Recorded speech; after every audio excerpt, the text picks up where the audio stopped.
Si vous croyez toujours que Jésus est venu au christianisme, je me sens informé, vous avez été dupe. Et on pense que les évangiles sont résumés à ce qui est dans la Bible, l'erreur est encore plus grande. La vérité est que Jésus a enseigné un chemin caché, réduit au silence, interdit et brûlé par les pouvoirs qui craignaient sa véritable signification. Il n'a jamais dit « Adorez-moi », mais « Devenez comme je suis ». Et ce sont les évangiles gnostiques, ces textes interdits qui révèlent ce que cela signifie vraiment. Ce contenu n'aurait pas dû vous venir.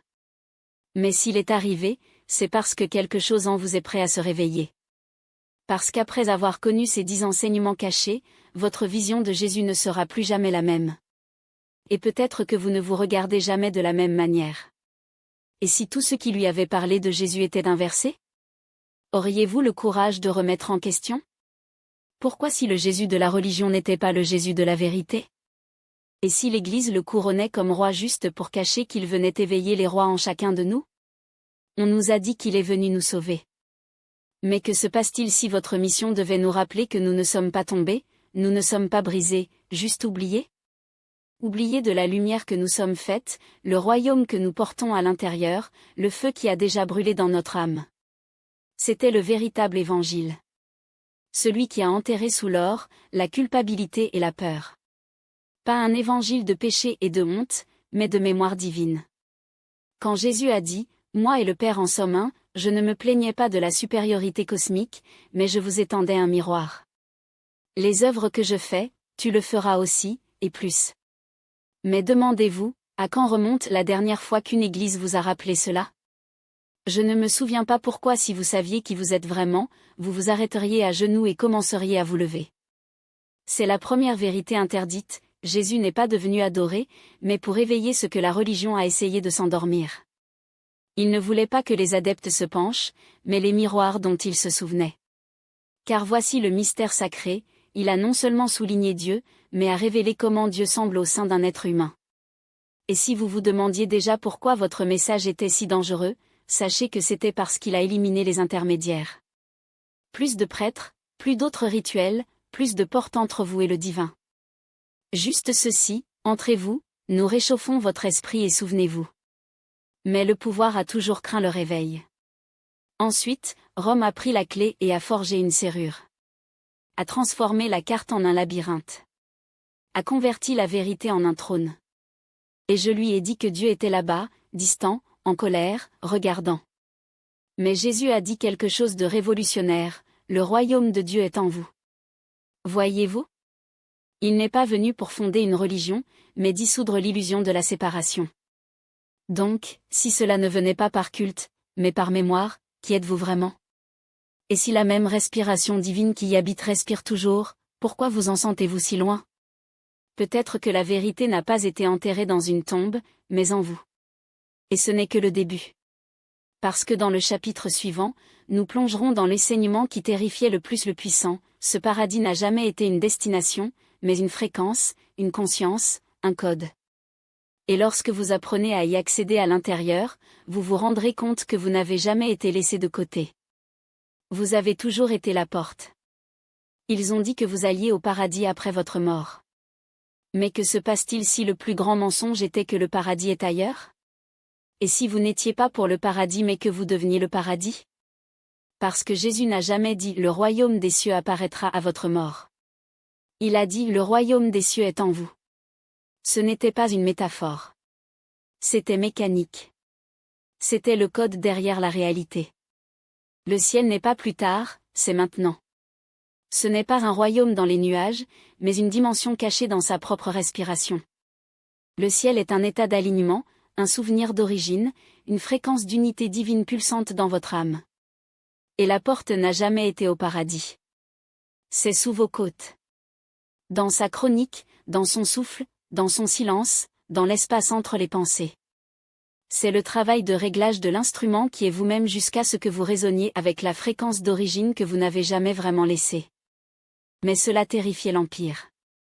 Parce que si vous découvriez que le paradis n'est pas une récompense, mais une révélation, si vous saviez que vous pouvez entrer à tout moment sans autorisation, prêtre au paiement, ne vous soumettriez plus jamais à ceux qui vendent des clés extraterrestres. Et cesserait de mendier pour que le paradis commence. Rayonnez. Le ciel n'a jamais été le prix. C'était le pouvoir. Un champ d'intelligence lumineuse. Une vibration que votre âme connaît déjà. Un royaume dont la porte ouvre le moment où vous vous souvenez de qui vous êtes. Mais ils ont réécrit l'histoire. Ils ont dit que le ciel était distant. Que vous devez le mériter. Qui est sale, indigne, trop humain pour le contenir. Ensuite, ils ont construit des cathédrales à l'extérieur pour vous faire oublier la cathédrale à l'intérieur. Voici la deuxième vérité interdite, le paradis n'est pas là où vous allez, mais ce qui vous réveille lorsque vous cessez de chercher. Ce n'est pas une récompense pour le bien, mais le miroir pour l'éveil. Cela commence lorsque la guerre en vous se termine. Lorsque vous cessez de croire aux mensonges que vous êtes séparés de Dieu. C'est pourquoi Jésus a parlé dans les paraboles, parce que le ciel ne peut pas être expliqué, juste expérimenté. C'est la perle d'une grande valeur. Le trésor caché sur le terrain. Le banquet préparé mais ignoré par le monde. L'avez-vous ressenti en silence, en beauté, en larmes sans raison? Pas quelque chose dont tu ne savais pas que tu es jamais parti? Que le jardin est toujours là? Qu'est-ce que tout ce temps avez-vous frappé à votre propre porte? Le ciel n'est pas plus tard. Et maintenant? C'est ici. C'est là que vous revenez lorsque vous laissez le bruit derrière. Alors laissez-les continuer à vendre le ciel. Vous êtes venu l'apporter ici. Mais si le ciel est déjà en vous, qu'est-ce qui vous maintient encore à l'extérieur? Si vous portez toujours la culpabilité d'une histoire écrite avant votre naissance, alors ils ont gagné. Parce que le mensonge le plus ancien qui existe est que vous êtes brisé. Mais que se passe-t-il si le péché n'a jamais été une tâche, mais un oubli? Et si l'âme n'était pas condamnée, mais seulement endormie dans l'amnésie? Jésus n'est pas venu le réparer. Il est venu lui rappeler. Vous n'avez jamais été né tombé. Radiant est né et vous a ensuite appris à détourner le regard de votre propre lumière. Ils vous ont appris à vous pencher devant l'altar, mais à ne jamais éclairer celui qui brûle dans votre poitrine. Parce que voici ce qu'ils ne diront jamais en chair, le péché n'est pas la vérité de qui vous êtes. C'est la cicatrice à oublier qui vous étiez. Ils ont dit que la chute avait commencé avec Eva. Mais que se passe-t-il si ce n'était pas une chute, mais le premier acte de mémoire? Et si le serpent n'était pas mauvais mais un symbole d'éveil? Et si Ève n'a pas commis le premier péché, mais a ouvert le premier œil? Parce que le fruit n'était pas maudit, c'était la conscience. Et la conscience a toujours menacé le contrôle. Fermez les yeux. Ne regrette pas, mais pour se souvenir. Sentez-vous ce tremblement derrière les côtes? Ce n'est pas honte. C'est le retour. Et si les ombres que vous craignez sont juste la lumière à laquelle vous n'avez pas encore tourné? Et si tout ce temps, vous n'étiez pas ici pour être sauvé, mais pour vous rappeler pourquoi c'est venu? Parce que quelque part dans votre être, vous portez des échos, des souvenirs qui ne peuvent pas expliquer, des aspirations qui n'appartiennent pas à cette vie. Et au moment où vous vous permettez d'entendre, se réveiller? Ce que vous appelez le doute n'est pas une faiblesse, c'est la mémoire qui lutte pour briser la surface. Chaque question, chaque inconfort, chaque nuit vous vous réveillez avec un cœur rapide et la certitude que quelque chose ne va pas, ce n'est pas de l'anxiété. C'est l'appel. La voix de Whisper, tu sais. Tu as toujours su. Ils vous ont appris à vous agenouiller. Mais que se passe-t-il si la posture la plus sacrée n'est pas la soumission, mais la mémoire? Jésus n'est pas mort pour que vous ayez traîné. Il a vécu pour que vous vous lisissiez. Pas en tant que serviteur, mais comme un miroir. Parce que Christ n'est pas un titre, c'est un état. Et cet état n'appartenait pas à un homme depuis 2000 ans. Vous appartient. Maintenant.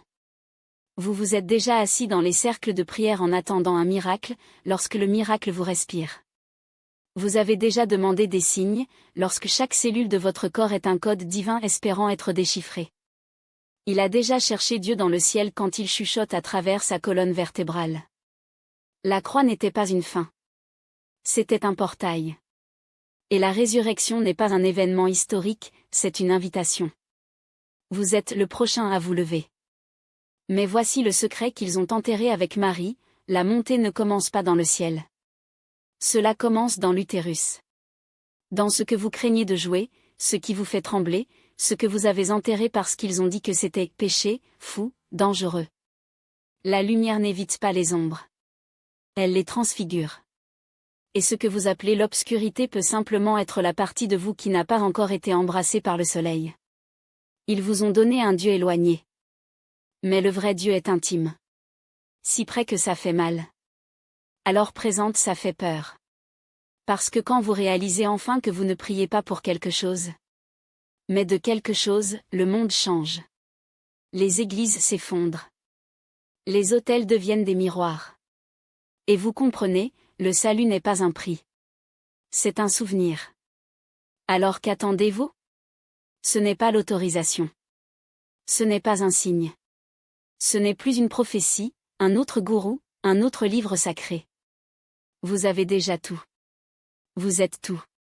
Ce qui manque n'est pas la foi. C'est du courage.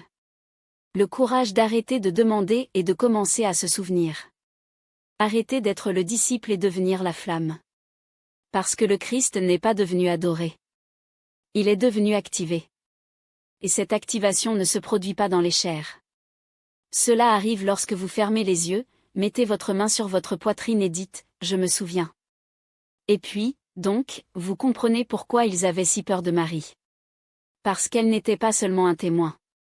C'était la preuve vivante que la divinité ne choisit pas les genres, il n'obéit pas aux hiérarchies, il ne s'incline pas devant les dogmes. Il coule. Et quand une femme se souvient de cela, les empires tremblent. Et quand vous vous souvenez, qu'arrive-t-il aux courants qui vous tenaient? Ils deviennent des cendres. Puis respirez profondément. Ce n'est pas l'air que vous inspirez. C'est du feu. Et ce feu ne vous brûle pas. Il vous révèle. Maintenant, dites-moi, pas comme une prière, mais comme serment. Je ne suis pas un pécheur à la recherche de pardon. Je suis une âme en flamme, me souvenant de mon nom. Pourquoi alors hésitez-vous encore? Vous n'êtes plus une entreprise de recherche. Vous êtes celui qui revient. Ce n'est pas hors du royaume. Vous êtes ce qui vous fait revenir. Ce n'est pas une fin. C'est votre ascension. Ce n'était pas des enseignements. C'étaient des fragments de la carte cousue en vous. Le royaume n'a jamais été au paradis. Il a été enterré dans son souffle. Vous n'avez jamais été pécheur. Juste une étoile éclipsée par l'oubli. Vous n'avez pas besoin d'un livre pour trouver la lumière. Vous êtes la lumière. Vous avez marché de cette façon auparavant. Il a senti l'appel, a entendu le murmure, est mort en silence et a maintenant refait surface dans la mémoire. Marie Magdalène savait. Jésus savait. La vraie bataille n'a jamais été contre le mal. C'était contre l'amnésie.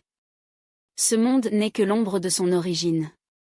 Vous êtes un messager du réel. Le Christ n'est pas une idole. Il s'agit d'un réveil de code de mémoire dans votre ADN. Pas par la foi, mais pour savoir. Pas par obéissance, mais par flamme. Et oui, ce chemin coûtera.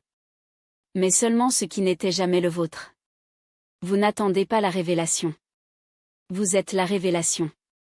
Ce n'est pas hors du royaume. Vous êtes ce qui vous rend retour à la terre. C'est votre tour. Ceci est votre élévation. Et maintenant, vous vous souvenez. La question n'est plus « Qui est-il allé ?» La question est « Qui devenez-vous » Si quelque chose de vieux vous a ému, ne vous laissez plus vous endormir. Cette vidéo vous est venue pour une raison. Maintenant, laissez-le trouver les autres. Profitez pas de la vanité, mais comme un feu de joie pour les oubliés qui errent toujours dans l'obscurité. Commentaire ci-dessous, je me souviens. Que les autres voient qu'ils ne sont pas seuls. Abonnez-vous non pas à nous, mais dans le courant qui ravit votre âme.